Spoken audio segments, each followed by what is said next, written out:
Codex సాసున్ అనే Hebrew Bible ప్రపంచంలోని అతి పురాతనమైన బైబిళ్లలో ఒకటి. 1100 ఏళ్ల నాటి ఈ బైబిల్ను అమెరికాలోని న్యూయార్క్ లో అమ్మకానికి పెడితే 300 కోట్ల రూపాయలకు పైగా ధర పలికింది. చేతితో రాసిన ఈ బైబిల్ వేలంలో ప్రపంచంలోనే అత్యధిక ధర పలికిన రాతపత్రుల్లో ఒకటిగా నిలిచిందని నిర్వాహకులు అంటున్నారు.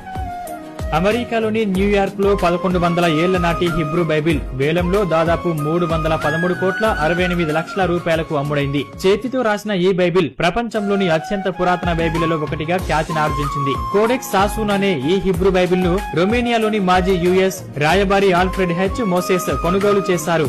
ఏఎన్యు మ్యూజియం అమెరికా స్నేహితుల తరపున ఆయన దీనిని కొనుగోలు చేశారు. ఇజ్రాయెల్ టెల్ అవీవ్ లోని ANU museum of Jewish people కు ఈ బైబిల్ ను విరాళంగా ఇచ్చారు. వేలానికి ముందు ప్రపంచ పర్యటనలో భాగంగా గత మార్చిలో ఏఎన్యు మ్యూజియంలో ఈ బైబిల్ ను ప్రదర్శనకు ఉంచారు. వేలంలో అత్యధిక ధర పలికిన రాత ప్రతుల్లో ఈ